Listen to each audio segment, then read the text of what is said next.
Good morning, Luge friends, Luge family, and Luge fans tuning in live around the world.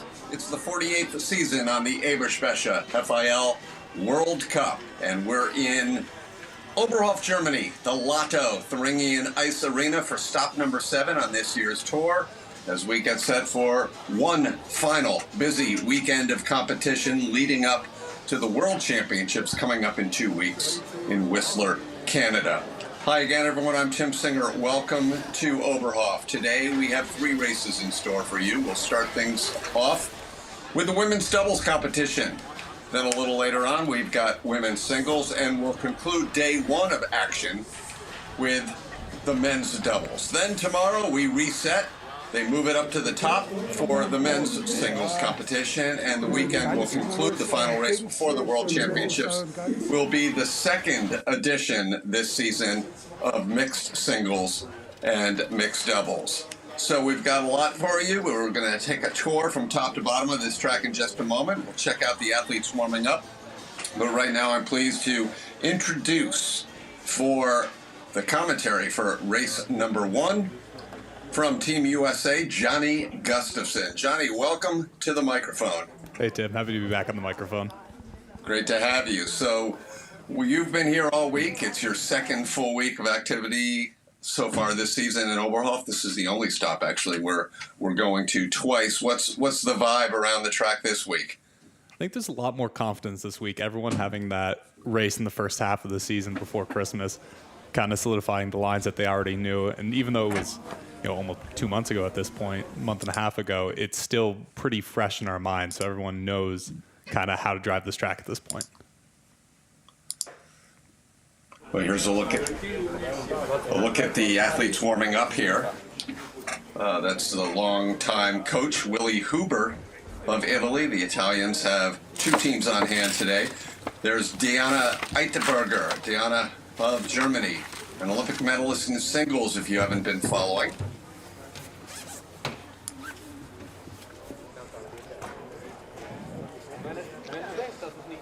Americans, you've got a 2nd team on hand for the 2nd half of the season, Johnny, with Maya with a new partner, Jessica. But how about what the Austrians have done so far this year in women's doubles? Amazing, right? Yeah, I mean, they have been absolutely dominant with their doubles team here. It seems every race they are just the ones to catch. They gain so much speed at the bottom. Their start is pretty decently fast. They kind of have it all going for them right now. So they're definitely going to be the sled to watch in this race as well, and I feel like kind of the sled that everyone is chasing. One of your forerunners in the sport of doubles luge, an American by the name of Dan Joy, used to say about this Oberhof track, it's one of those tracks where you may not be going that fast, but you certainly feel like you're going fast. Is that the sensation you get? I would say that's pretty close to accurate. This track is definitely, it's a luge track, kind of hands down. The curves are all pretty tight together. There's not a lot of long straightaways, and they're big sweeping curves that kind of throw you back and forth. And even the smaller ones, you have to get kind of perfect and get those really good lines that throw you into the next curve. As soon as you're a little offline here, it feels much worse than it looks on camera, but you can tell how much time you're losing, how much speed you're losing, and so you really need to get this perfect.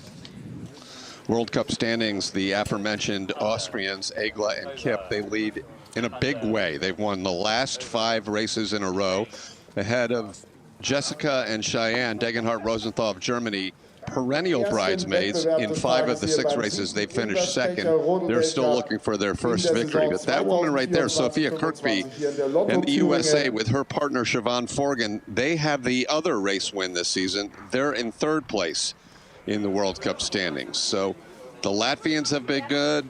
How are you seeing it this week? Will the Germans finally break through? Will your American teammates have win number 2?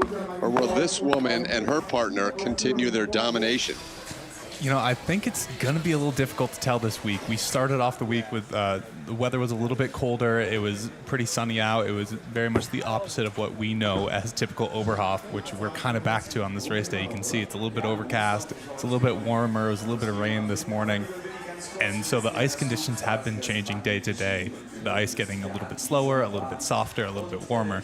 And so the sled setup changed, how everyone's driving the track is going to change ever so slightly as well. So I think even though we had those couple days of training, the conditions being as different as they are, there is a good chance for those who haven't been on the podium to kind of break through today.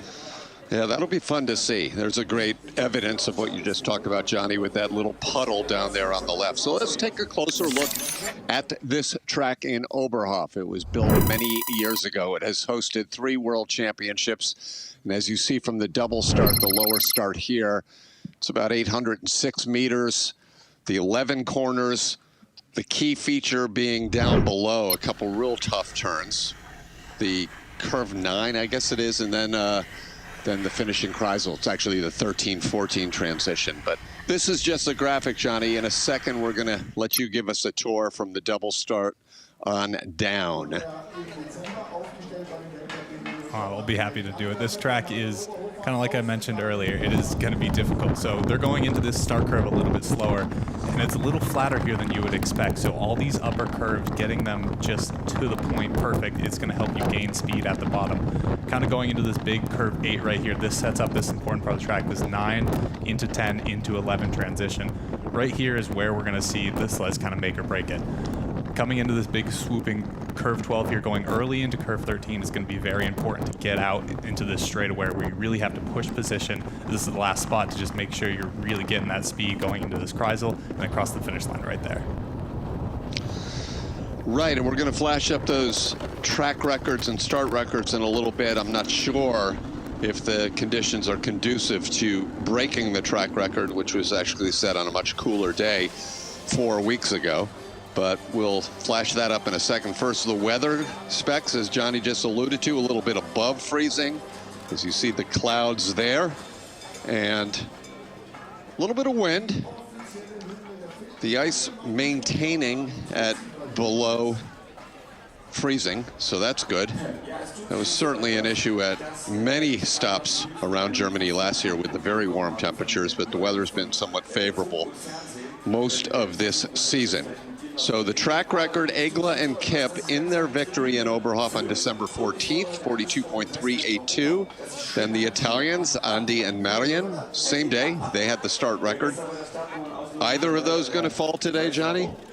I think that track record is going to be a little bit difficult today to take down. The start record as well, since the start it goes through that opening curve, curve 4, the ice being a little bit slower that I think it's going to be today does factor into the start time.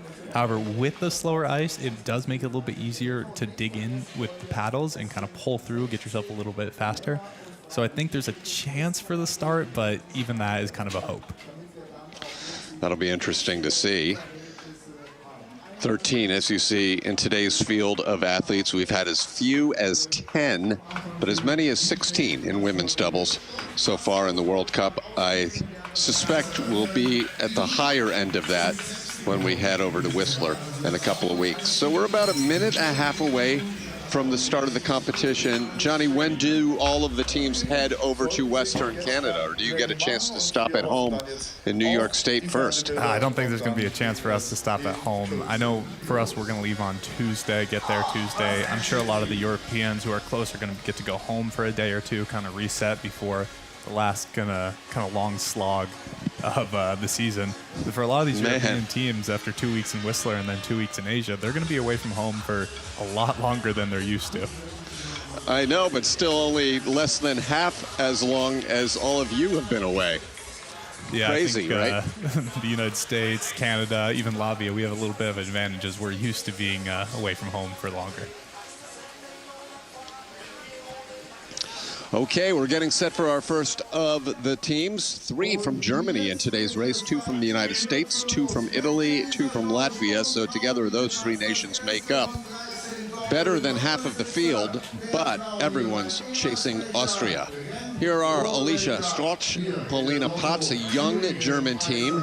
They finished on top of the podium last year at the Junior European Championships. Both 20 years old, from right here in the Thuringian region of Germany. Yeah, we know from all disciplines how deep the German program is, so it's nice to see that they have 3 teams. They have a younger team coming up who are always going to be challenging and pushing the older athletes. So I think it's good to start out with German too. We're probably going to see decent lines, decent times. They have a lot of training on all these German tracks. You can see that evident right away in these first couple corners. Sliding good lines, getting that nice and early entrance to 8 sets you up into this nice 9, 10. A little later into 10, but no problems here. 2 runs combined time. That's how it works on the World Cup. In fact, that's how it'll be in the World Championships. A little bit of a challenge. We're going to see that all day long between 13 and 14. Yeah, that little push off of 13 definitely gets people. And that's actually closer to that track record than I thought it was going to be right away. I mean, a pretty decent run from short taps besides that little hit there they had out of 13. I think you got to be happy with that run. Only 14 hundredths of a second off of the track record as they slide up the outrun just by our commentator cabin. So Lisa Starch, Paulina Patz of Germany, the other 2 former World Championship podium finishers from Germany still to come. And overall, a good run from them, though. You can see her peaking a little bit, having the head up and coming a little bit up on the end of that curve 13, which kind of pushed her over to that right side coming out of the curve, and sliders right. And a welcome to all of our viewers who have tuned in to live streaming on the YouTube channel. Thanks for weighing in. Got a W player, not sure coming from where, saying good morning to everyone. We've got the Damovich family from Poland. We'll be seeing them in a little bit. I'm sure we might be seeing some of the Gustafson family from the scene of New York tuned in. But here's our next competitor from Ukraine, Elena Stechke, Alexander Molk.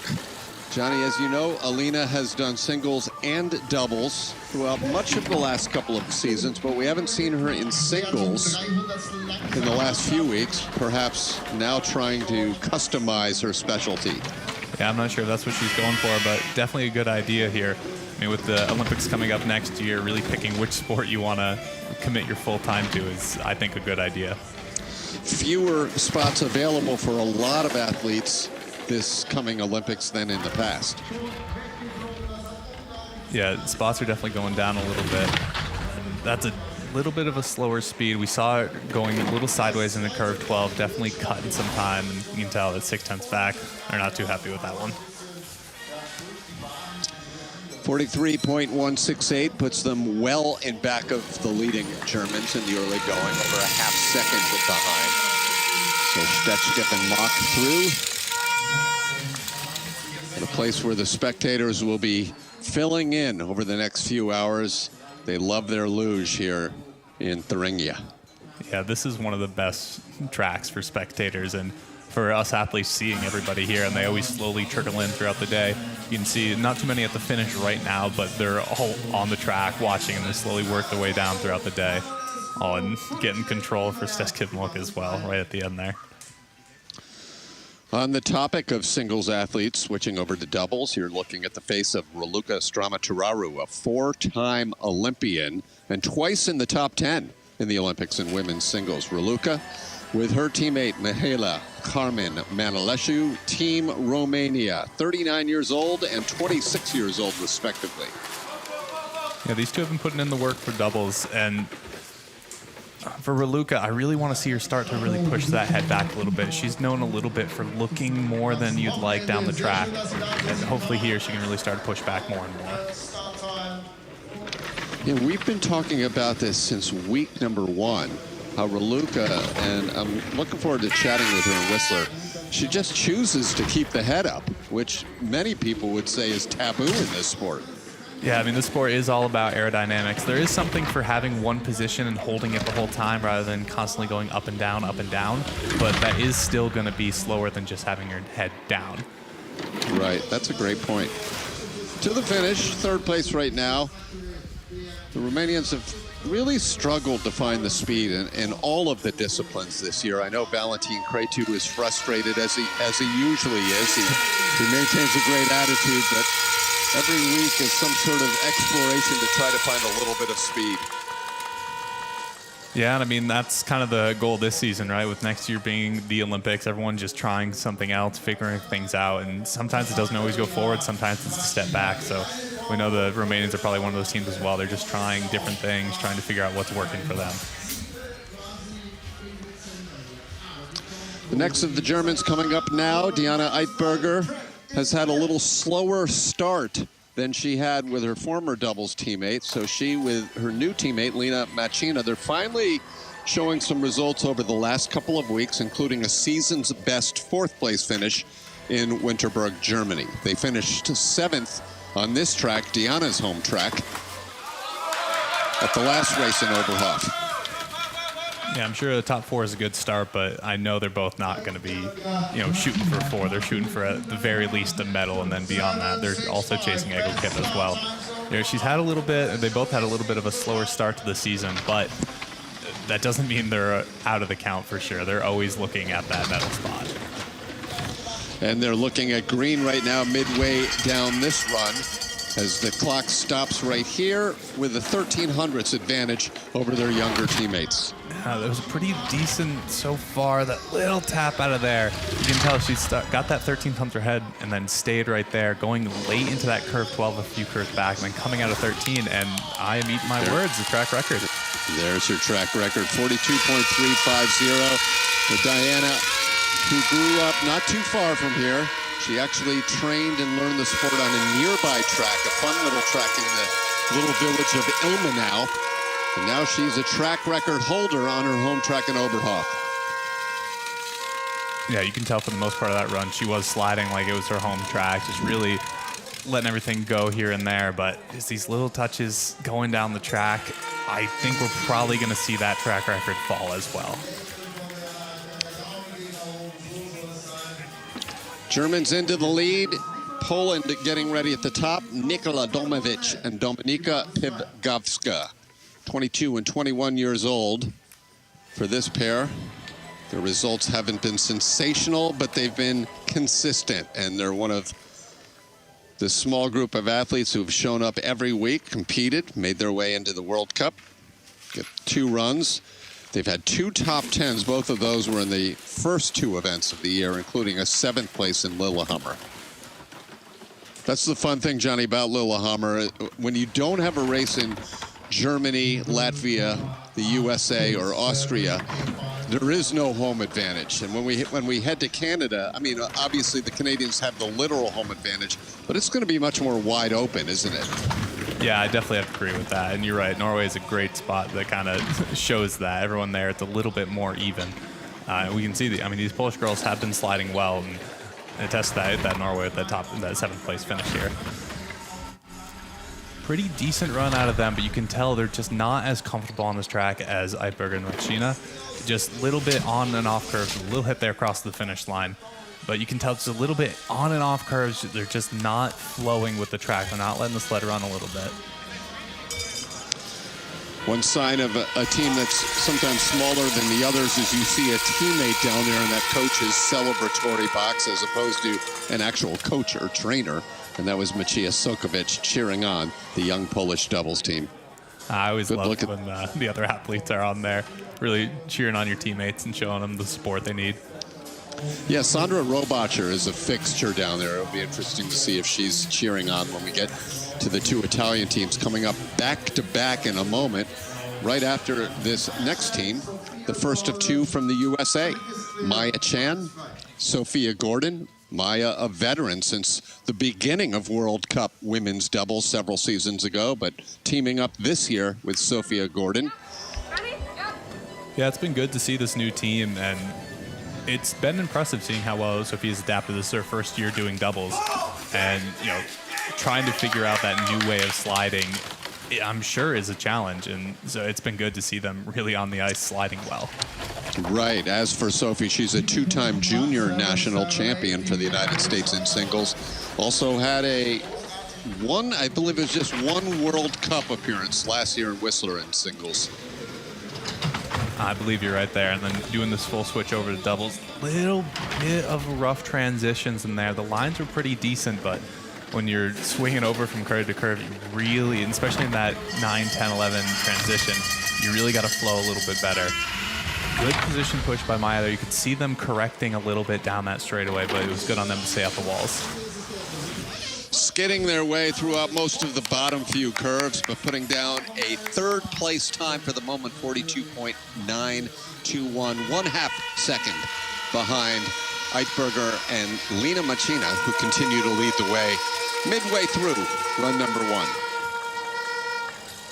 You can tell here just that little bit of being thrown around on those curves right there, not really taking control and letting the sled float. They still did a good job of minimizing all these small mistakes, but you can tell they're probably mostly happy with that run, but they know they have more time.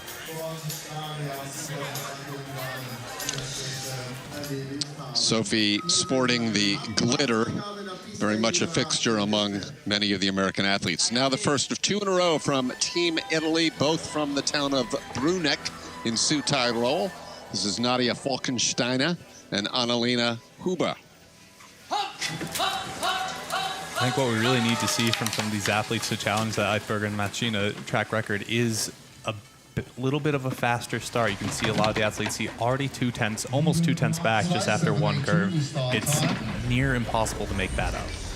Right, their teammates coming up next, Vetter and Oberhofer, could certainly challenge at the start. Oh, for sure. And those with a good start and then having that decent run. Again, like I said, I think we can see another track record here today. Great sounds of the sled, as always. The transition done really well, or at least it was for a moment, Johnny. Yeah, it's so hard on that entrance to Kreisel. You have to be a little rough there across the finish line. You have to be as early as you can possibly be to that Kreisel. And some people, when you bring it over, if you bring it over a little too early, it's just going to knock you away too soon. So it's kind of a pinpoint accurate you have to get in there. As you see, they don't even make it all the way up the outrun.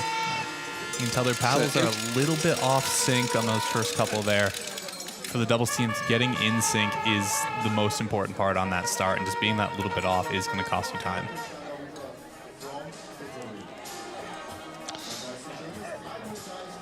We've been seeing a few sleds hitting across the finish line here, and they do need to take into account for tomorrow. There is the mixed event where you have to hit that pad decently far up that straightaway after the finish. That's exactly right. We had a little bit of adventure in the team relay last time we were here. Now, everyone in this race is, literally speaking, part of the seeded group. But now, Johnny, we really do move into the contenders here. Certainly the leaders, Eitberger and Machina, are among them. But all of the rest of the teams could challenge. And as we see, a start record to begin things for Andrea Vetter and Marion Oberhofer, coming off of their first podium of the season last week in Winterberg. Yeah, I'm sure that podium kind of relit that fire into them. They were chasing the podium for most of the season. Now that they have one, they just want another and another. And I mean, you can tell they're sliding well, beating their own start record by a few hundredths, and now almost 2/10 ahead. Getting it back together. These are the 2-time defending World Cup overall champions. Any first place time will be a track record. And Armin Zugler, the FIL Hall of Famer, shows his approval down at the bottom. And Andrea, it's nice to see that smile back on her face, because Johnny, she's been coming up the outrun the first half of the season, shaking her head. Yeah, and I think that's a good run to smile about. You can tell she's really pushing back and getting all the speed she can out of this last, second to last curve, 13. Got nice and early into Kreisel. You can tell a little bit of a loop here, nothing too crazy, but really fighting to get off that last curve. And they get the green light, which means the double thumbs up from Andrea Vetter, Team Italy out in front. Now the first of 2 from Latvia. Both Latvians have been on the podium this year, as in both Latvian doubles teams. And this one's a fun one. It will be a fun one, Johnny, to watch these two. They've already been on the podium several times. A young team, Marta and Kitja, 19 and 20 years old. Yeah, the Italians across the board have been sliding very well this season, and their women's doubles are definitely a product of that. Again, a little farther back on that start than you'd like. This is a bit of a shorter track. I mean, only 42 seconds for the downtime, about 10 or 11 curves. So being that far back, it's not necessarily a long enough track where you can really make that up. Until a little rough when a big skid there.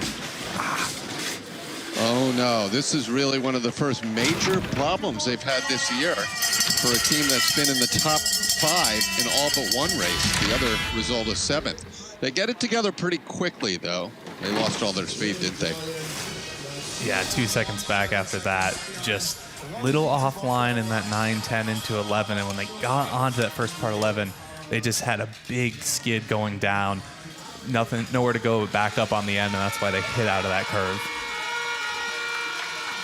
And after that, just hitting and trying to survive and do the best you can to minimize. You can tell all the way up top there. And it's so hard to regain that, especially on a double sled. They did a good job of keeping it steels down, but that's kind of the best you can hope for at that situation. They're ranked number 4 in the World Cup standings, actually still a distant 70 points behind the Americans in the points. So they're not going to make any move this weekend unless they really put it together and run number 2. The World Championship bid at least for one more weekend. But one thing for sure, these are the World Cup leaders in dominating fashion. Zelina Egla, Laura Kipp of Austria. They've won 5 of 6 races, the last 5 in a row. They're giving up a little bit to the Italians at the start, but this is when we start seeing red turn to green, at least the last month or so for these two. Yeah, this is the one sled where I feel my saying you need a good start in order to be fast here might be wrong. They seem to make up so much time, as all these Austrian sleds do. You can tell only 500 back after being over a 10th on the start.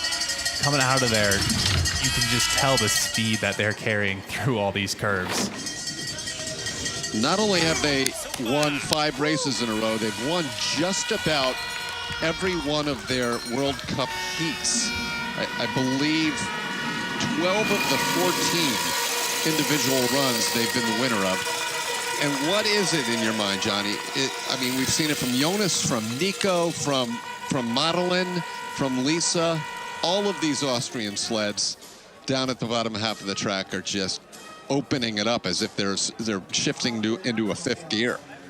They are, for sure. I mean, what we can talk about as well is how well Selena and Laura slide. They look very good on the sled. Every time something goes a little bit wrong, you can tell the end of that curve 13 wanted to throw them to the right, and they're able to minimize things so quickly. That, along with good sleds, sliding well, it's everything adds up for them. Nothing but smiles so far this season for the Austrians. They lead over Italy and Germany as we take a look at the second of the 2 Latvian teams, Anda Upait, Zana Kaluma. They're currently in 6th place in the World Cup standings, 1 podium early in the season in Innsbruck. Yeah, it's really, I feel these top 6 or 7 sleds like to trade the podiums around, mostly that 2nd and 3rd place as everyone's trying to chase Laura and Kipp, or Egel and Kipp. 2 former singles athletes, as so many of these women doubles athletes are, but both of these were sliding on the World Cup singles as recently as last season.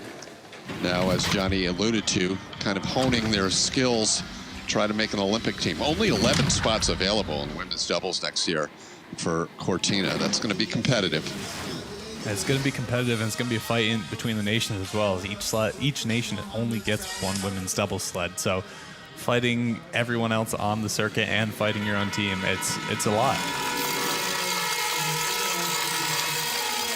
Which stop this season would you say has had the largest, most enthusiastic group of spectators, Luge fans? Last week?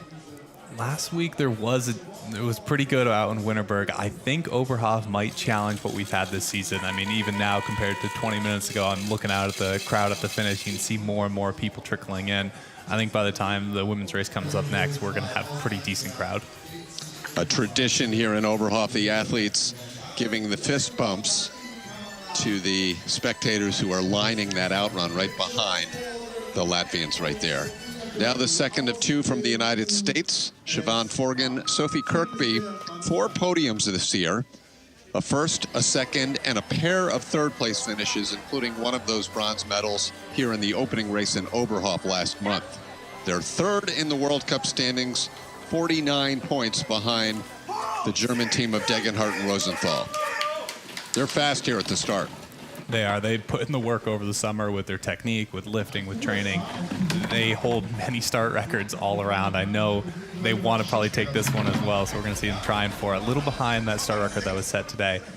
But in addition to that, they have come a long way on the sled. That's a bit late into curve 8 there. That's going to cost them some time and some speed. But they have trained very well on the sled. Siobhan used to be known for kind of looking a little bit similar to how Luge does, but she has really put in the effort to push back. You can see coming out of this curve 13, a little farther back than they would like, but their lines have been looking pretty good in their position as well. I was going to say fighting for a top 3 down there at the bottom, and they're just outside right now in 4th place with one other contending team getting ready at the top. So it will be no worse than top 5 for Forgan and Kirkby, could be as high as 4th at the end of run number 1. Yeah, I think for some athletes, a top 5 would be, you know, feeling pretty good after the first run. But for a team that's on the podium just about every weekend, we know they're looking up.